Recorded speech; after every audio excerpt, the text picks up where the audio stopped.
Let's do a little bonus What Chaos because we've got a first round of the NHL Draft in the frickin' books. DJ Bean, Pete Blackburn, Sean DePaz across the internet. Hi, Pete. Hello. How was your draft day experience, my friend?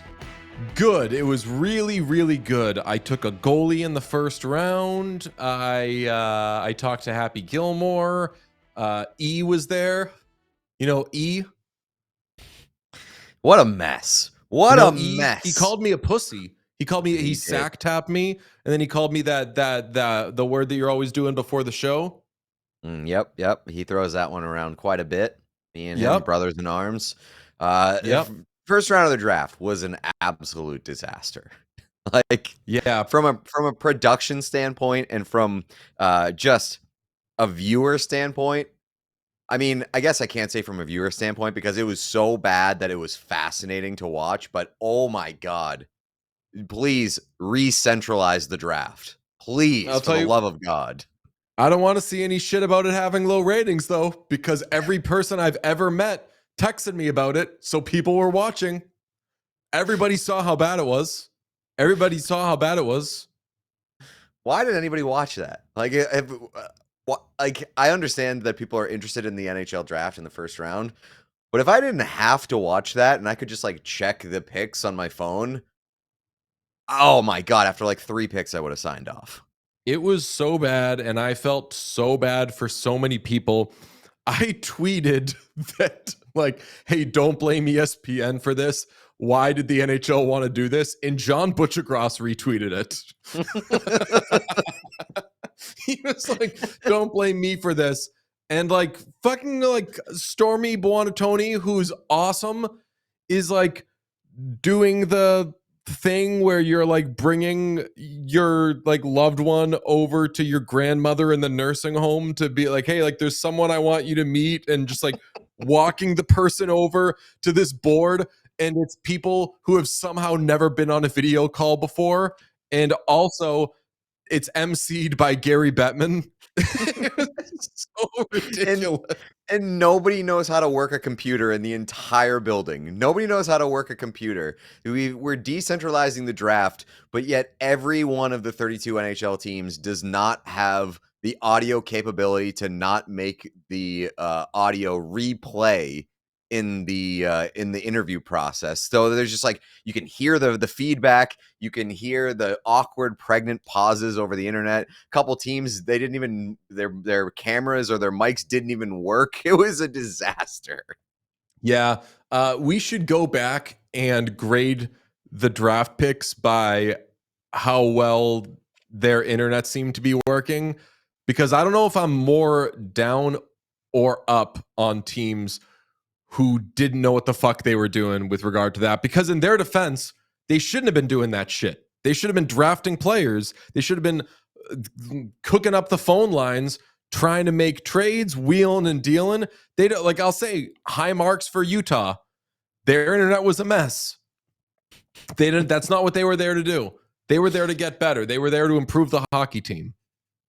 I'm just some part of me feels bad for a lot of these kids because it's the best moment of their life, and some of them have to get find out that they're getting drafted by a professional golfer making weird animalistic noises that nobody's ever heard before.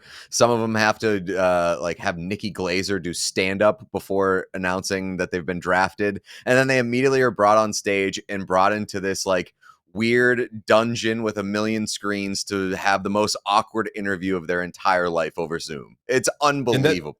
And then they're jammed into a helicopter to go Right. to Disneyland, which actually the big giant boy Roger McQueen had to jam his tall ass into a helicopter because they needed him to high five. Do you see him high five Donald Duck? They just like wanted Very to see what that cool. looked like. Very Last cool. year's draft, where everybody's in the same place, Dean Letourneau just went upstairs to take a back-to-back picture with the short man. That's right. Here, they're jamming dudes in helicopters, whisking them away. What a mess. Sean, what did you think of the production? It was a joke. It was an absolute mockery of the entry draft. I cannot explain the fury that entered my body when they pulled out that stupid fucking button for the first time. Like the trade button, by far. Get out of my face. Get out of my face with the stupid fucking button. A serious league doesn't pull any of this shit. I mean, like on the list of unserious things that happened during the show in this broadcast, the button might be like top 5 most serious. No, that is the most comical thing they did in this entire process. I understand why you say that because the entire thing was unserious. The draft itself might as well have been Disney World or Disneyland. It was a complete joke, and I hope it never happens again. I'll tell you what, though. I'll tell you what, this is going to be the most memorable draft of like my lifetime because I'm never going to forget. Doing it in Disneyland makes this 100 times better because at least you have a reason for all this childish bullshit. It's like, we're at a theme park. There's mascots dancing around. Of course, Gary Bettman's gonna do the waltz with Daisy Duck. Like of course, it's Disneyland. Not here. Not at whatever theater this is in a serious event. I felt so bad for Matthew Schaefer, who we knew that there was going to be a big element of people talking up the loss of his mother. That was going to happen because that's what people do at the draft, but also just because that's a big part of Matthew Schaefer's story. To have to do all that, being the first person to ever try out this speak to a wall experiment was so awful, so horrible. This young man is crying to a wall. Ridiculous.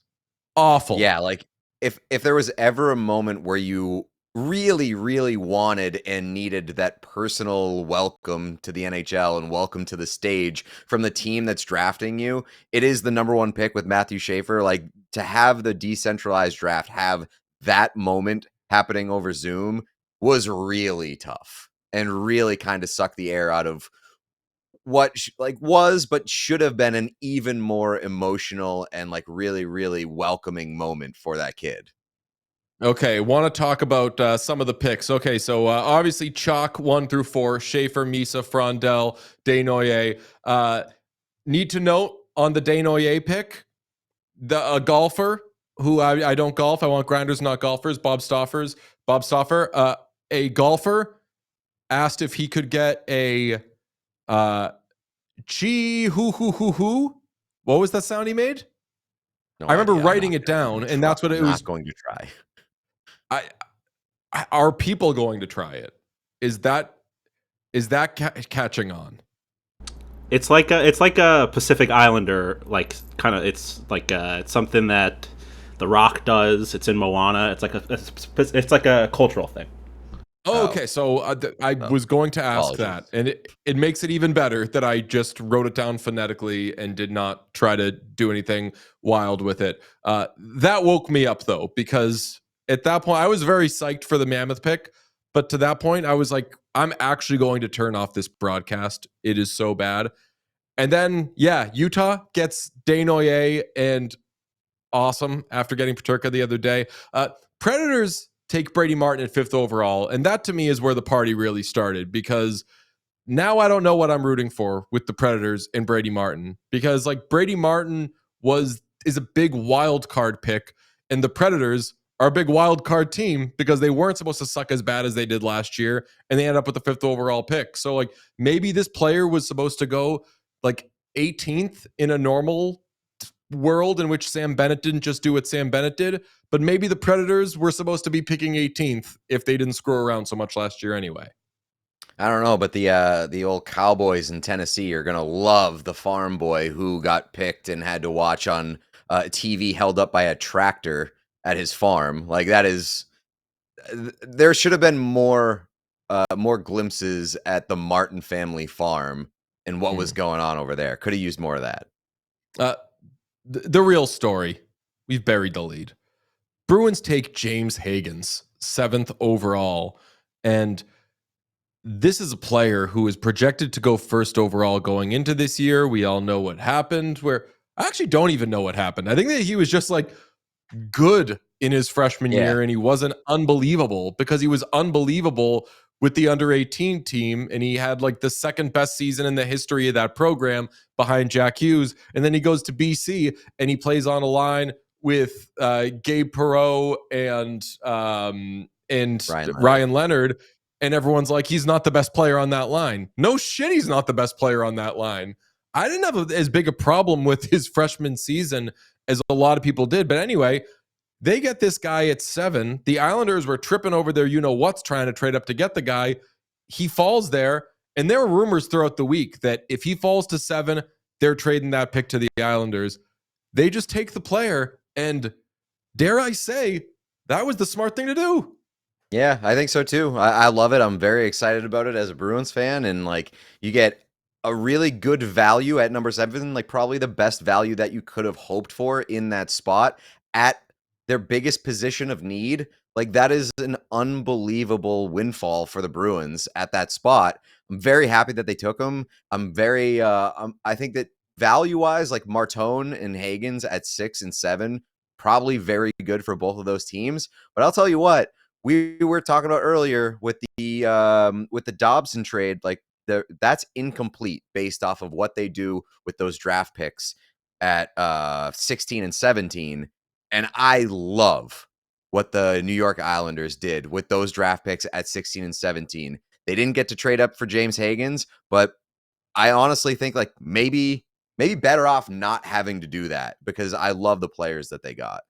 Yeah, I mean, they take the 2 guys who are falling the most, and they, in being unsuccessful trading up, leave the 1st round with Matthew Schaefer, Victor Eklund, and Keyshawn Aitchison. Awesome. Like on the same day that you trade Noah Dobson to have Keyshawn Aitchison at 17 overall, tidy bit of work. And let's be real, like they are resetting their timeline anyway.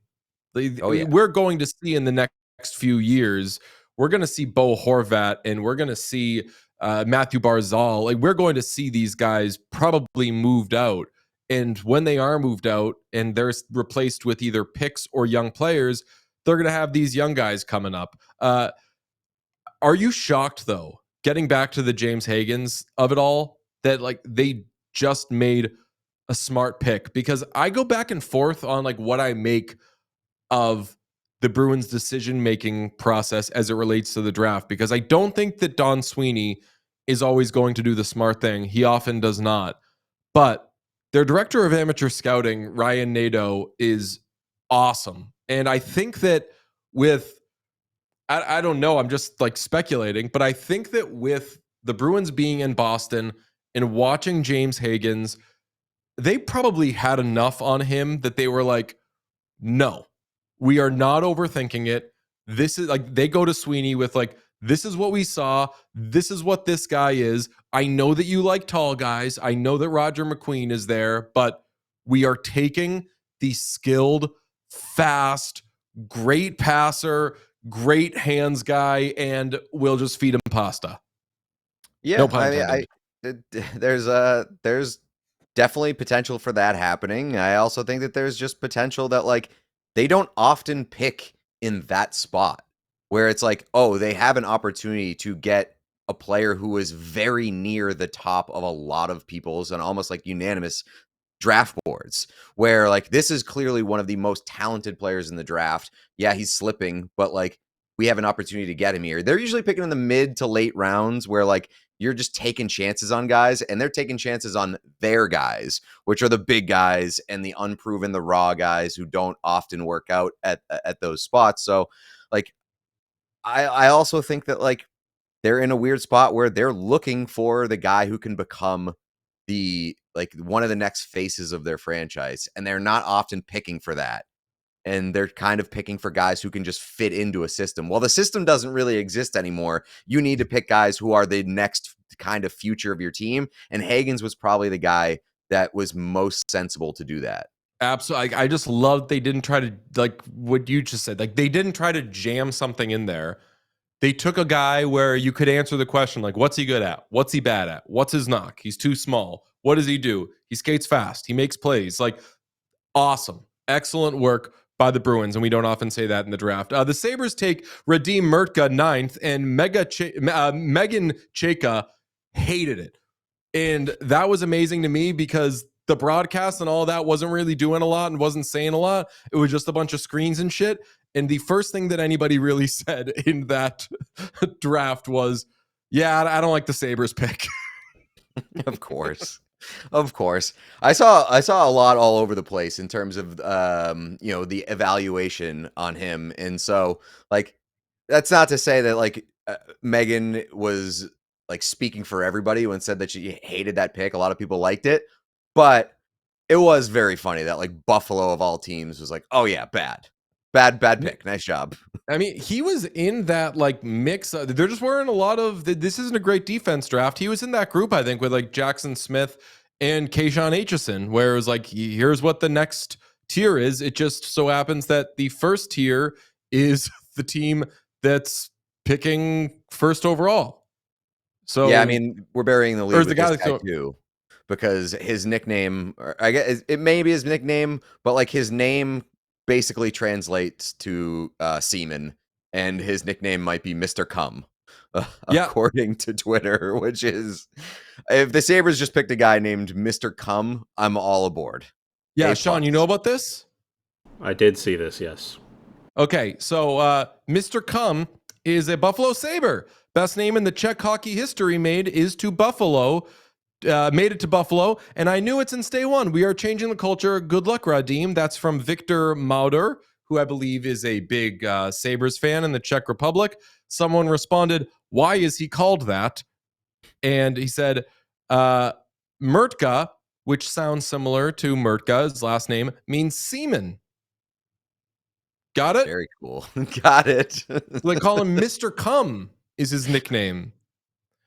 I like a dressing room where they're like, oh, over there, oh, that's Tucky. That's Bensy. Ooh, we got Powsy over here. And it's Kess. Hi, Mr. Cum. Sean, the Sabres are so cool. It's doubly funny when the guy looks like he does. And Sean posted the photo of Mr. Cum looking like he has PTSD already from playing for the Buffalo Sabres. And just like that face paired with the nickname Mr. Cum is so fucking funny. Most iconic draft picture, really since like you and Dean Letourneau. But like that is the look of a man who is equidistant between him blinking 5 minutes ago and him blinking again in 5 minutes, you know? Yeah. That is a 10-minute just looking in to the depths of life and hell and the world and being like, what steps got me to this moment? Derogatory. Sean, I'm so bullish. I did like that pick. I'm so bullish on the Sabres. How you feel, Sean? Oh yeah, I mean, I liked the pick. I think he was regarded as like the second best D-man in the draft. I think Megan's main complaint was that they have such a log jam on D already, but that's on the left side of the D, and also he's not like he's playing on this team next year. The picture was very funny.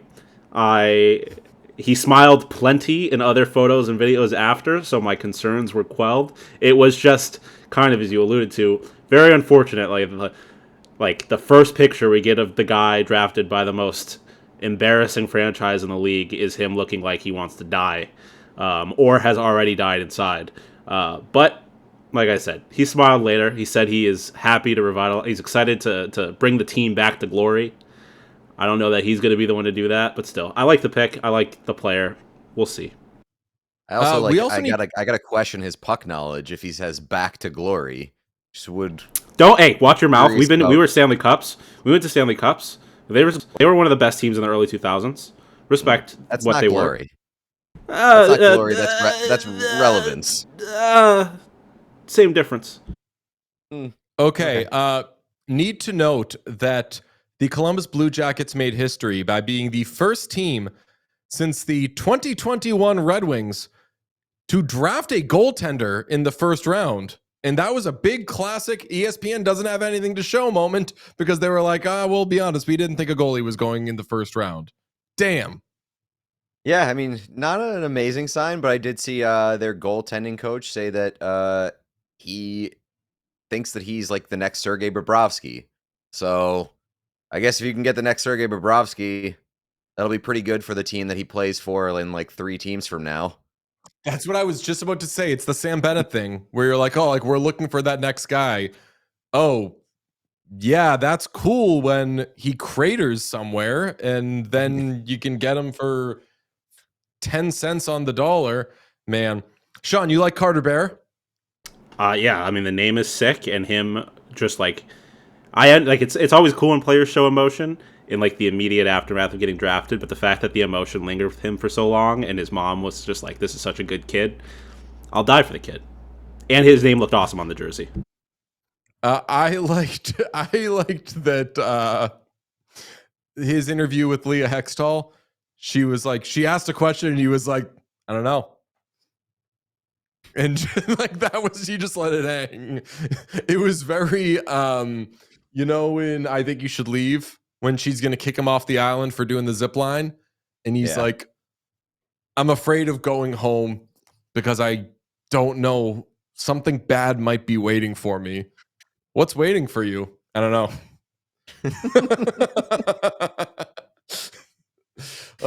Good draft. Honestly, this is the best good night. Draft. Yeah, this is the best night. I changed my mind. Have the draft like this all the time. It was so fun. It was so fucking stupid and awkward. It's got to be shorter, though. It's got to be shorter. There's no reason for this first round to be 4 hours long. 4 hours! I need to use this opportunity to officially declare that I am in on the New York Islanders.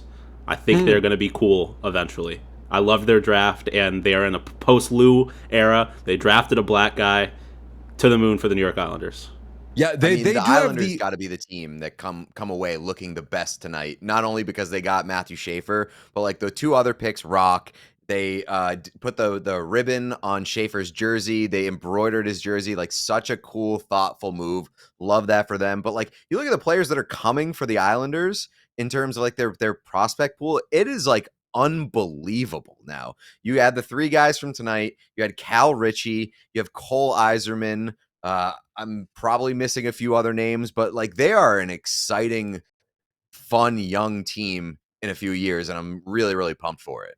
No, like Richie and Yzerman are the big ones. And if Yzerman can, we know that Yzerman has rubbed teams the wrong way before. If he can do that outward, if he can just like rub the other teams the wrong way, that group is going to be so fun. Yeah, Sean, like the Islanders have the opportunity to pivot from the Lou Lamoriello era into something really cool. They need to kind of get a lot of that Lou Lamoriello off them, though. They like need to be more fun. They need to be more outgoing. I know that they're big on like community outreach now. They want local people to be Islanders fans instead of Rangers fans. They're trying to kind of get everybody back in New York. They've got the opportunity. They can do it. All right. Draft grade A. Never want to see anything like it again. I don't know. It's good for content, man. This is a way better draft recap show than I ever would have imagined happening, just because of the draft was way worse than I ever could have imagined it happening. That's very fair. Everybody, make sure you're subscribed to everything, whether it's the YouTube, whether it's the podcasts. Leave a 5-star review. We're going to keep, especially like we're into the off season now. So as deals come, as re-signings and trades go on, we're going to be pumping out content, little one-off things like this. So make sure you're subscribed everywhere. We love you. Talk to you soon. We